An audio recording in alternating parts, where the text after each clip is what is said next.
नमस्कार, स्वागत है आपका आवाज समाचार में। मैं हूं आपके साथ दीपाली नंदा। बुलेटिन में सबसे पहले आपको बताएंगे इस वक्त की बड़ी हेडलाइंस। नीट पेपर लीक मामले में एनटीए पहुंची सीबीआई की टीम। ईमेल, व्हाट्सएप फॉरवर्ड समेत डिजिटल सबूतों की तलाश। डीजी अभिषेक सिंह से भी पूछताछ। राजस्थान, महाराष्ट्र, हरियाणा से लेकर केरल और बिहार तक फैला है paper leak network. Supreme court पहुंचा नीट यूजी पेपर लीक का मामला। याचिका में नई और स्वायत्त परीक्षा एजेंसी बनाने की मांग। हाई पावर कमेटी करे परीक्षा प्रक्रिया की निगरानी। धान समेत 14 खरीफ फसलों की एमएसपी में 9% तक की बढ़ोतरी। कैबिनेट का बड़ा फैसला। कोयले से गैस बनाने के लिए कोल गैसिफिकेशन इंसेंटिव स्कीम को भी मिली मंजूरी। प्रधानमंत्री की अपील के 72 घंटे बाद ही बढ़ा सोना चांदी इंपोर्ट हुआ महंगा। इंपोर्ट ड्यूटी 6% से बढ़ाकर 15% करने का फैसला। अब सबकी निगाहें पेट्रोल डीजल की कीमतों पर टिकी। किफायत की अपील के बाद प्रधानमंत्री की पहल। एसपीजी काफिले को किया आधा। वर्चुअल मीटिंग्स को देंगे प्राथमिकता। योगी ने मंत्रियों की फ्लीट पे 50% कटौती की। मोहन यादव और भूपेंद्र पटेल ने भी छोटा किया काफिला। आखिरी घंटे से ऊपरी स्तर से फिसला बाजार। उतार चढ़ाव के बीच सेंसेक्स निफ्टी फ्लैट बंद। Mid cap small cap index बढ़त पर बंद। मेटल, डिफेंस, पीएसयू शेयर्स में खरीदारी। तेल, गैस, इंफ्रा एनर्जी इंडेक्स बढ़त पर बंद। दिल्ली से लेना है हवाई टिकट तो नोएडा से सस्ती पड़ेगी उड़ान। आधे से भी कम है नोएडा इंटरनेशनल एयरपोर्ट का यूजर डेवलपमेंट फीस। कुल किराए में करीब 1000 रुपए की होगी बचत।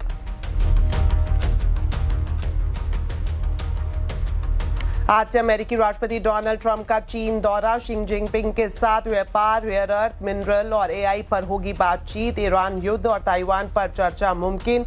ट्रंप की टीम में एलन मस्क, टिम कुक जैसे कारोबारी दिग्गज भी शामिल।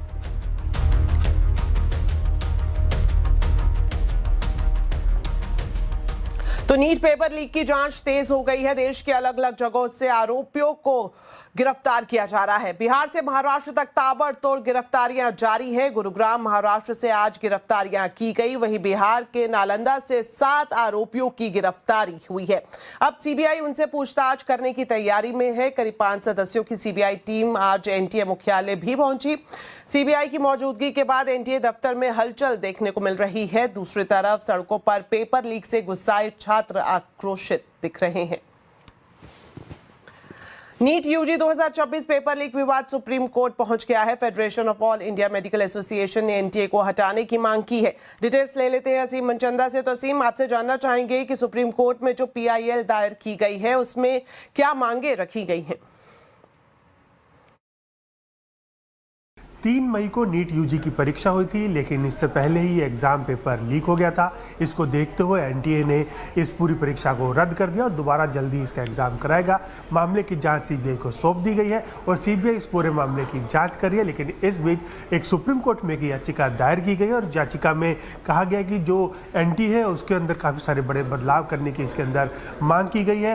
तो federation of all India medical association ने ये याचिका सुप्रीम कोर्ट के अंदर दायर की है। इस याचिका में एक नई एजेंसी बनाने की मांग सुप्रीम कोर्ट के सामने रखी गई है और फिर जो एग्जाम है उसकी निगरानी के लिए एक हाई पावर कमेटी बनाने की मांग भी इसमें इस याचिका के अंदर रखी गई है। और साथ ही ये कहा गया कि सुप्रीम कोर्ट के रिटायर्ड जज की अध्यक्षता में कमेटी बने जो उस पूरे मामले की जांच करे। उसमें साइबर एक्सपर्ट और फोरेंसिक एक्सपर्ट हो ताकि वो पता लगा सके कि पेपर कहाँ से लीक हुआ था, कैसे लीक हुआ था। हालांकि सुप्रीम कोर्ट ने अभी इस मामले की सुनवाई नहीं करी है, लेकिन सुप्रीम कोर्ट जल्दी इस मामले की सुनवाई कर सकता है और नई डायरेक्शंस सुप्रीम कोर्ट इसमें दे सकता है।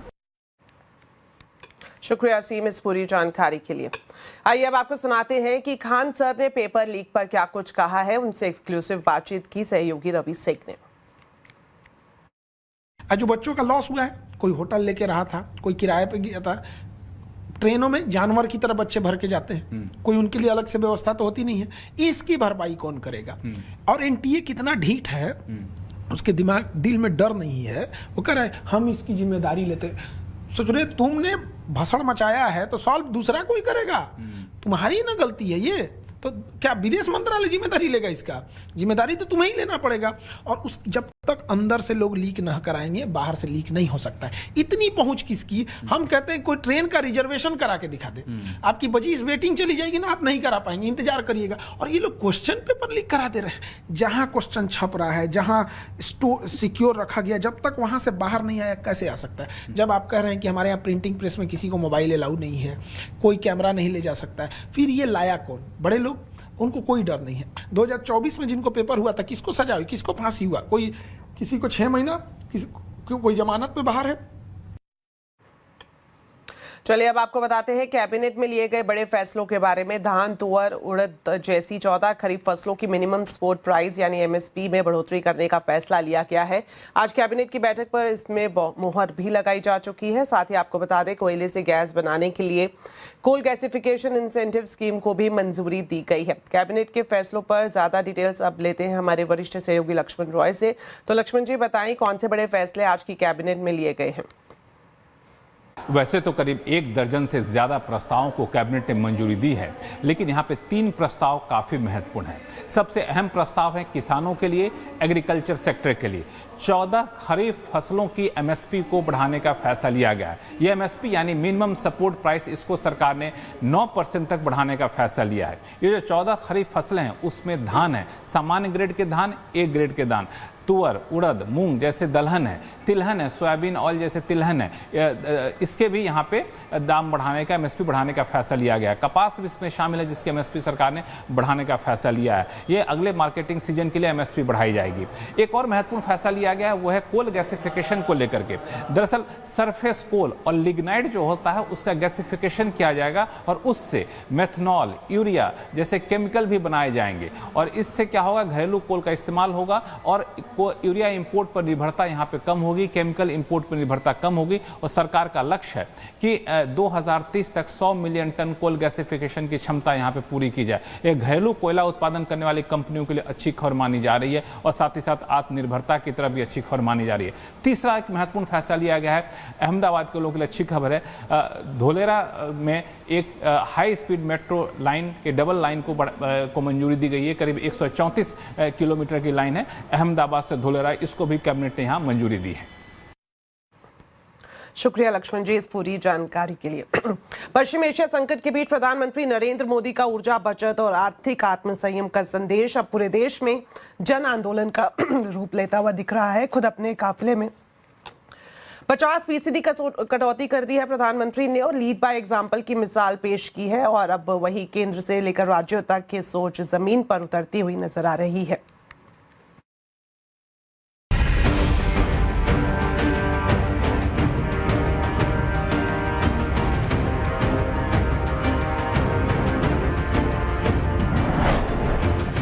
प्रधानमंत्री का बचत संदेश, साथ खड़ा पूरा देश।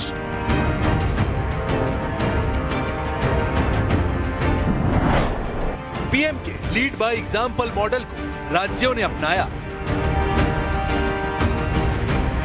पश्चिम एशिया संकट के बीच प्रधानमंत्री नरेंद्र मोदी की ऊर्जा बचाने की अपील अब सिर्फ बयान नहीं बल्कि एक बड़े बदलाव की शुरुआत बनती दिख रही है। खुद प्रधानमंत्री ने अपने कदमों से ये साफ कर दिया है कि आर्थिक आत्मसंयम अब सरकार की प्राथमिकता है। सूत्रों के मुताबिक प्रधानमंत्री नरेंद्र मोदी ने अपने एसपीजी काफिले के आकार में 50% तक कटौती का निर्देश दिया है। मकसद साफ है, सरकारी खर्चे में कमी और ईंधन की बचत। खास बात यह है कि सुरक्षा से कोई समझौता किए बिना यह फैसला लागू किया जा रहा है। पीएम ने इलेक्ट्रिक वाहनों के इस्तेमाल को बढ़ाने, अनावश्यक खरीद पर रोक लगाने और वर्चुअल मीटिंग्स को प्राथमिकता देने की भी सलाह दी है। यानी संदेश सिर्फ बचत का नहीं बल्कि स्मार्ट गवर्नेंस का है।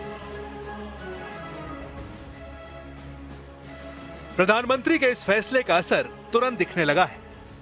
गृह मंत्री अमित शाह ने भी अपने काफिले का आकार कम कर दिया है, जो इस पहल को और मजबूती देता है। राज्यों से भी इस अपील की गूंज सुनाई दे रही है।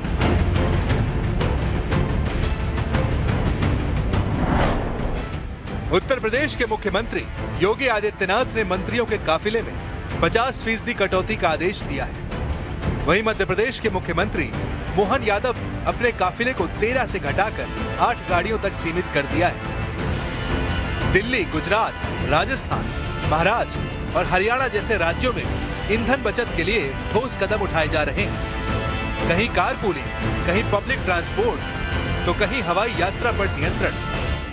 माननीय हमारे देश के यशस्वी प्रधानमंत्री नरेंद्र मोदी जी ने कई विषयों पर गाइडलाइन दी है। हम सभी मुख्यमंत्री उस गाइडलाइन को पूरा कर रहे हैं, हमारे मंत्रिमंडल के साथी उसको पूरा कर रहे हैं और उसको लेकर के हम सभी ने निर्देशित किया है कि कम गाड़ियां चलेंगी, जितनी आवश्यकता है उतना करेंगे। राज्यों की इस पहल का असर अब जमीनी स्तर पर भी दिख रहा है। गुजरात में मुख्यमंत्री भूपेंद्र पटेल कम गाड़ियों के साथ कार्यक्रमों में पहुंच रहे हैं, तो दिल्ली में मंत्री कपिल मिश्रा मेट्रो में सफर करते नजर आए। इसमें निर्देश दिए गए कि सभी लोग न्यूनतम सरकारी गाड़ियों का इस्तेमाल करेंगे और ज्यादा से ज्यादा सार्वजनिक परिवहन का इस्तेमाल करेंगे। और मुख्यमंत्री महोदया ने स्वयं भी अपना जो उनके साथ गाड़ियां चलती थी, जबकि उनके ऊपर हमला भी हुआ है और उनको विशेष सुरक्षा प्रदान की गई है, उसके बावजूद भी उन्होंने अपनी गाड़ियों को 12 गाड़ियां चलती थी, केवल 4 गाड़ियां ही चले, ऐसा निर्णय लिया है। यही नहीं, जबलपुर में हाईकोर्ट जस्टिस डी बंसल और औरंगाबाद में जिला जज राजीव रंजन कुमार अपनी सरकारी गाड़ी छोड़कर साइकिल से कोर्ट पहुंचे। साफ है, प्रधानमंत्री मोदी का लीड बाय एग्जाम्पल मंत्र अब पूरे सिस्टम में दिखने लगा है, जहां अपील अब एक्शन में बदल रही है और सादगी ही नहीं, नीति बनती जा रही है। साथ ही आपको बता दें, प्रधानमंत्री की अपील के 72 घंटे बाद ही सोना चांदी का इंपोर्ट महंगा हो गया। सरकार ने बीती रात नोटिफिकेशन जारी करते हुए इंपोर्ट ड्यूटी 6% से बढ़ाकर 15% करने का फैसला लिया है। अब सबकी निगाहें पेट्रोल डीजल की कीमतों पर टिकी है। पूरी जानकारी इस खबर पर बता रहे हैं वरिष्ठ सहयोगी लक्ष्मण रॉय। जी हां, दरअसल प्रधानमंत्री की अपील के ठीक 72 घंटे के भीतर सरकार ने गोल्ड और सिल्वर पर इंपोर्ट ड्यूटी बढ़ाने का फैसला लिया है। गोल्ड और सिल्वर पर इंपोर्ट ड्यूटी है जो अभी 6% थी, वो बढ़ करके अब 15% हो गई है। जो 6% की ड्यूटी थी, इसमें 2 शामिल थे ड्यूटी। एक बेसिक कस्टम ड्यूटी जो 5% की थी, उसको बढ़ा करके 10% करने का फैसला लिया गया है। और जो एग्रीकल्चर इंफ्रास्ट्रक्चर डेवलपमेंट सेस पहले 1% का लगता था, उसे बढ़ा करके 5% का किया गया है। यानी अब कुल मिलाकर गोल्ड या सिल्वर को इंपोर्ट करता है तो पहले जहां उसे 6% की ड्यूटी देनी पड़ती थी, अब 6% नहीं 15% की ड्यूटी देनी पड़ेगी और बीती आधी रात से लागू हो गया है। इतना ही नहीं, ईवेई से जो रियायती दरों पर कम इंपोर्ट ड्यूटी चुकाकर जो गोल्ड आते थे, उस पर भी सरकार ने इंपोर्ट ड्यूटी बढ़ाने का फैसला लिया है। ये ऐसे समय में किया गया जब 3 दिन पहले प्रधानमंत्री ने अपील की थी कि गोल्ड खरीदना आप 1 साल के लिए बंद कर दीजिए। उस अपील के बाद सरकार ने यह कदम उठाया है ताकि गोल्ड इंपोर्ट कम हो सके। गोल्ड इंपोर्ट होता है तो विदेशी मुद्रा बाहर जाता है और सरकार अभी नहीं चाहती कि विदेशी मुद्रा बाहर जाए। अब सबकी निगाहें इस बात पर टिकी है, प्रधानमंत्री की दूसरी जो अपील थी कि पेट्रोल डीजल की खपत कम करिए, तो क्या ऐसे ही पेट्रोल डीजल के दाम भी बढ़ाए जा सकते हैं क्या? इसकी अटकलें काफी ज्यादा तेज हो गई हैं। ऐसा देखने को कम ही मिलता है कि अंतर्राष्ट्रीय बाजार में गोल्ड रेट हाई चल रहा हो और उसकी तुलना में भारत में सोना सस्ता बिक रहा हो। आखिर ऐसा क्यों हो रहा है और आगे लोग सोना खरीदारी कितनी कम करेंगे, ये जानने के लिए हमारे संवाददाता केतन जोशी ने India Boolean and jewellers association से खास बातचीत की है। उनके डायरेक्टर से आइए आपको दिखाते हैं। IBJA के डायरेक्टर वासुभाई पारकर इस वक्त हमारे साथ है। वासुभाई, बताइए, प्रधानमंत्री ने जो अपील की थी उनका इंडियन गोल्ड और बुलियन मार्केट में क्या असर दिख रहा है? देखिए, हमारे प्रिय मोदी साहब ने जब ये अपील की ना, तो लोगों ने इसको सीरियसली लिया है। और ट्यूसडे रात को गोल्ड की ड्यूटी गवर्नमेंट ने बढ़ा दी थी, जो ऑलमोस्ट 2.5 गुना हो गई है। तो आज की क्या स्थिति है? सर, आज की ये स्थिति है कि गोल्ड है वो ज्यादा डिस्काउंट में चला गया है, तो मार्केट में उसका कोई डिमांड नहीं है, मार्केट उसको इग्नोर कर रहा है। मतलब भारत में $100 सस्ता मिल रहा है और ये ऑन्स में होगा। आपने जो ये रेट बताया $100 to $198, या ये $100 यानी पर आउंस का रेट है। ऑलमोस्ट 2.25% डिस्काउंट में MCX में मिल रहा है, तो ये डेफिनेटली उसमें फर्क आएगा। मेरे ख्याल से 50-60% कम ही लोग लेने जाएंगे और मैरिज में कैसा होता है वो अभी आगे देखा जाएगा। मगर बहुत ये साल उम्मीद से जितना लोगों को ज्वेलरी है वो डेफिनेटली बहुत कम होगा, ऐसा दिख रहा है। चलिए अब बात करते हैं शेयर बाजार की। पूरा दिन उतार चढ़ाव के बीच ट्रेड करने के बाद आखिरी घंटों में ऊपरी स्तर से फिसलता हुआ बाजार दिखाई दिया। हालांकि दिन भर की वॉलेटिलिटी के बावजूद सेंसेक्स और निफ्टी लगभग फ्लैट बंद हुए, लेकिन ब्रॉडर मार्केट में मजबूती देखने को मिली, जहां मिड कैप और स्मॉल कैप इंडेक्स बढ़त के साथ बंद हुए। तो मार्केट का पूरा अपडेट अब बता रहे हैं आशीष चतुर्वेदी। देखिए, लगातार 2 दिनों की गिरावट के बाद मार्केट में आप देखें तो आज कोई बड़ी तेजी तो नजर नहीं आई, लेकिन गिरावट भी कम थी। एक्शन देखिए, मिड कैप और स्मॉल कैप जरूर यहां पर आपको आउट परफॉर्मेंस नजर आएगा। हालांकि निफ्टी बैंक इसमें थोड़ी सी गिरावट, सेंसेक्स और निफ्टी यहां पर देखें तो मामूली से एक्शन के साथ बंद हुए, लेकिन स्टॉक स्पेसिफिक एक्शन आप देखें तो मार्केट में भरपूर देखने को मिला। सबसे पहले देख लेते हैं निफ्टी के बढ़ने वाले शेयर। तो टाटा स्टील, हिंडाल्को, अदानी एंटरप्राइजेज 4% चला और साथ में एशियन पेंट्स पूरा तबका ऐसा था पेंट वाला जहां पर आपको बड़े मूव नजर आए। अब गिरने वाले शेयरों की बात कर लेते हैं तो यहां पर इन्फोसिस है, आईटी स्टॉक्स में लगातार गिरावट है। पावर ग्रिड, एमएनएम और आयशर मोटर्स हल्की सी गिरावट यहां पर आपको नजर आई। और पूरी मार्केट की तस्वीर को समझनी है ना आपको, तो एक बार मैं पूरे सेक्टर का हाल आपके सामने रख देता हूं, इससे समझ में आएगा। अब आप नजर रखिए सबसे ज्यादा मेटल्स पर, बहुत बड़े मूव्स यहां पर आपको नजर आए। डिफेंस में अच्छी खरीदारी देखने को मिली, कैपिटल मार्केट है, पूरी एनर्जी की बास्केट, लेकिन आईटी में लगातार गिरावट, रिवर्स गियर में चल रहे हैं। ऑटो स्टॉक्स, बैंक्स की बात हमने की, फाइनेंशियल्स में थोड़े बहुत मिक्स्ड एक्शन यहां पर देखने को मिले। एफएमसीजी है, लेकिन अगर आप सेक्टर के एक्शन को समझना चाहें ना तो आज आप फोकस करिएगा आज के एक्शन में सिर्फ मेटल्स पर, क्योंकि बहुत बड़े ब्रेकआउट नजर आए। चाहे आप कॉपर के स्टॉक्स देखें, स्टील के स्टॉक्स देखें, इन सब में बड़ी रैली यहां पर देखने को मिली। वहीं ज्वेलरी स्टॉक्स में आप देखें तो काफी हद तक आज आपको मिक्स्ड एक्शन नजर आया। तो जिस तरह से आशीष बता रहे थे मार्केट के अपडेट में कि जो पेंट शेयर्स है वो आज ऊपर चढ़ते हुए दिखाई दिए हैं, और वजह एक ये भी मानी जा रही है कि बर्जर पेंट्स की तरफ से शानदार नतीजे पेश किए गए हैं। पेंट शेयर्स में तेजी की पूरी वजह अब बता रही हैं नुपुर जैन कुनिया।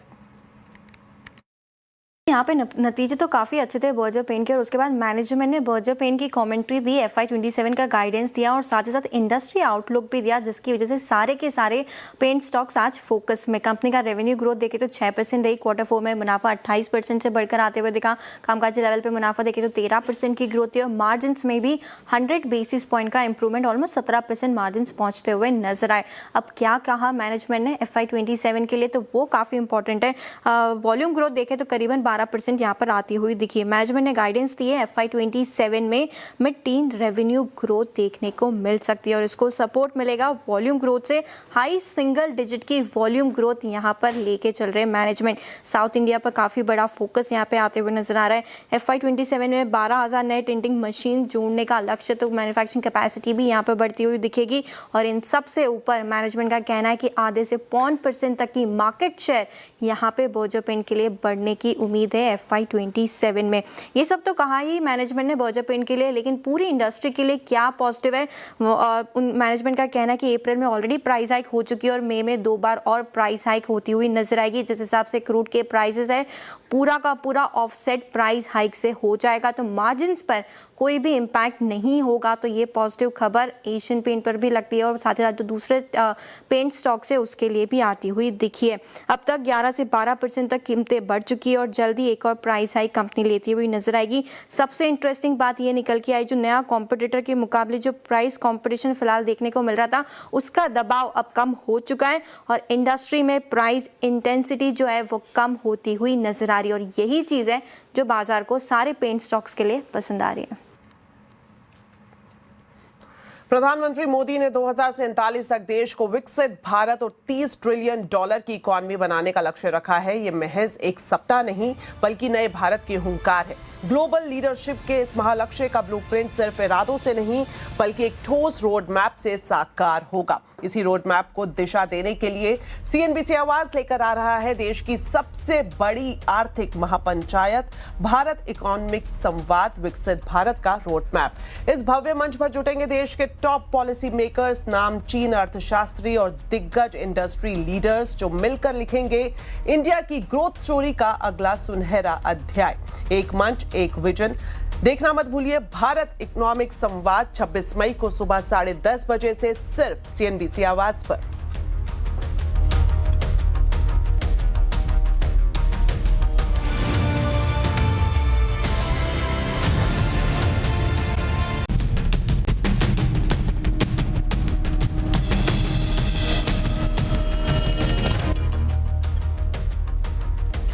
के बाद आपका स्वागत है। सीबीएसई ने 12वीं के नतीजे घोषित कर दिए हैं। इस साल सीबीएसई 12वीं में कुल 85.2% स्टूडेंट्स पास हुए, जो पिछले साल के मुकाबले 3.19% कम है। 94,000 से ज्यादा छात्रों ने 90% से ज्यादा अंक हासिल किए हैं। वहीं 17,000 से ज्यादा छात्रों ने 95% के ऊपर का स्कोर हासिल किया है। नतीजों में एक बार फिर से लड़कियों ने बाजी मारी। राज्यों के हिसाब से देखें तो तिरुवनंतपुरम का रिजल्ट सबसे बढ़िया है। तिरुवनंतपुरम में 95.62%, तो चेन्नई में 93.84% छात्रों ने सफलता हासिल की है। अब प्रोविडेंट फंड का पैसा निकालना पहले से कहीं ज्यादा आसान होने जा रहा है। इसी महीने आप चंद मिनटों में यूपीआई और एटीएम से प्रोविडेंट फंड का पैसा निकाल सकेंगे। सूत्रों से मिल रही जानकारी के मुताबिक श्रम मंत्रालय मई के महीने में खासतौर पर आखिर की तारीखों में ईपीएफओ 3.0 रिफॉर्म्स को लॉन्च कर सकता है, जिसके तहत ये बड़ी सुविधा सब्सक्राइबर्स को दी जा सकती है। जानकारी ये भी मिल रही है कि प्रधानमंत्री नरेंद्र मोदी बाकायदा एक एप्लीकेशन को लॉन्च करेंगे और इस ईपीएफओ एप्लीकेशन को आपको यूएएन से लिंक करना होगा और इसी ऐप से आप अपना पीएफ विड्रॉल कर सकते हैं।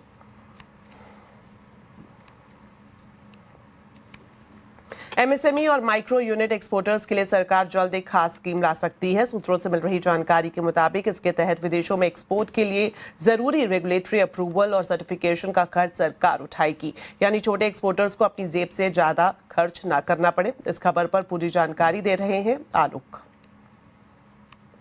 बिल्कुल, देखिए, छोटे मैन्युफैक्चरर्स और एमएसएमई एक्सपोर्टरों के लिए सरकार एक बड़ी स्कीम्स लेकर आ रही है। सीएनबीसी आवाज को सूत्रों से जानकारी मिली है कि सरकार जितना भी रेगुलेटरी अप्रूवल और सर्टिफिकेशन का खर्चा होगा वो खुद उठाएगी। दरअसल अभी विदेशों में एक्सपोर्ट करने के लिए जो छोटे कारोबारी होते हैं उनको कई मोर्चे पर दिक्कतों का सामना करना पड़ता है। इसमें सबसे बड़ा जो खर्च होता है वो रेगुलेटरी अप्रूवल या सर्टिफिकेशन का होता है, क्योंकि हर कंट्री अपने अपने मानकों के हिसाब से इस तरह के रेगुलेशन या सर्टिफिकेशन चाहती हैं, लिहाजा उसमें काफ़ी पैसा खर्च होता है। ऐसे में सरकार इस स्कीम के तहत ये सभी खर्चों को वहन करेगी और ख़ासतौर से जो माइक्रो और एमएसएमई एक्सपोर्टर्स हैं उनको इसका बड़ा फ़ायदा होगा। इसकी पहुंच देश के हर ज़िले तक पहुंचाने के लिए सरकार करीब 1,000 युवाओं को भर्तियां भी करेगी और इन युवाओं के ज़रिए तमाम स्कीम का जो डिटेल्स है इन कारोबारियों तक पहुंचाया जाएगा और ये युवा जितने भी भर्तियां कराई जाएगी उसके ज़रिए जितने भी खर्च होंगे उसको रिडीम किया जाएगा और एमएसएमई एक्सपोर्टर्स और जो माइक्रो एक्सपोर्टर्स होते हैं, माइक्रो मैन्युफैक्चरर्स होते हैं, उनके उत्पादों को विदेशों में किस तरह से पहुंचाया जाए, उनके एक्सपोर्ट को किस तरह से बढ़ावा जाए, ये सब गाइडेंस ये इस जो भर्तियां की जा रही हैं, जो नोडल ऑफिसर बनाए जा रहे हैं, उनके ज़रिए भी की जाएगी। चलिए बढ़ते आगे और आपको बता दें, अमेरिकी राष्ट्रपति डोनाल्ड ट्रंप आज से चीन के दौरे पर है। ट्रंप की 8 साल बाद अपने दूसरे टर्म में ये पहली चीन यात्रा होगी। ट्रंप आज से 15 मई तक बीजिंग में रहेंगे। उनके साथ दौरे में एलन मस्क, टिम कुक और बोइंग के सीईओ सहित 17 अमेरिकी दिग्गज कारोबारी भी शामिल हैं। रिपोर्ट्स के मुताबिक चीनी राष्ट्रपति शी जिनपिंग और ट्रंप के बीच गुरुवार और शुक्रवार को अलग अलग दौर की बातचीत होगी। दोनों नेताओं के बीच व्यापार, Taiwan, rare earth minerals, AI और ईरान युद्ध जैसे मुद्दों पर चर्चा होने की भी संभावना है। चीनी राष्ट्रपति शी जिनपिंग बीजिंग के great hall of the people में ट्रंप के सम्मान में एक भव्य स्टेट डिनर भी देंगे। इस दौरे में 9 लाख करोड़ रुपए से ज्यादा का बोइंग विमान सौदा होने की भी उम्मीद जताई जा रही है। दोनों देश ट्रेड वॉर के तनाव को कम करने और ट्रेड टैरिफ पर बातचीत करेंगे। ईरान युद्ध और तेल, अमेरिका चाहता है कि चीन ईरान से तेल खरीदना बंद करे ताकि तेहरान पर दबाव बनाया जा सके। साथ ही ईरान जंग के बीच यह मुद्दा सबसे संवेदनशील माना जा रहा है। ट्रंप ने चीन दौरे पर रवाना होने से पहले शी जिनपिंग की खुलकर तारीफ की और कहा कि बहुत रोमांचक यात्रा होने वाली है। Well, I think number one, we're going to have a long talk about it. I think he's been relatively good, to be honest with you. You look at the blockade, no problem. They get a lot of their oil from that area. We've had no problem, and he's been a friend of mine. He's been somebody that we get along with, and I think you're going to see that good things are going to happen. This is going to be a very exciting trip. A lot of good things are going to happen. इसके अलावा Donald Trump ने Iran को लेकर बेहद सख्त और आक्रामक बयान भी दिया। ट्रंप ने कहा कि अमेरिका सिर्फ अच्छी डील करेगा जो दोनों देशों के हित में होगी। अमेरिका को ईरान मामले में किसी की मदद की जरूरत नहीं है और हम सिर्फ अच्छी डील करेंगे। ये अमेरिका और ईरान दोनों के लिए अच्छा होगा। Iran cannot have a nuclear weapon. They will not have a nuclear weapon. They know that. They've agreed to that. And then that's not what they said to me when it came to pay. We don't play games. They're not going to have a nuclear weapon. आपको बता दें, Samajwadi party प्रमुख अखिलेश यादव के छोटे भाई प्रतीक यादव का आज निधन हो गया। उनकी उम्र 38 साल थी। प्रतीक यादव को सुबह लखनऊ के सिविल हॉस्पिटल ले जाया गया, जहां डॉक्टर्स ने जांच के दौरान उन्हें मृत घोषित कर दिया। प्रतीक की मौत की वजह अभी साफ नहीं हो पाई है। पोस्टमार्टम रिपोर्ट के मुताबिक मौत की वजह कार्डियक अरेस्ट बताई गई है।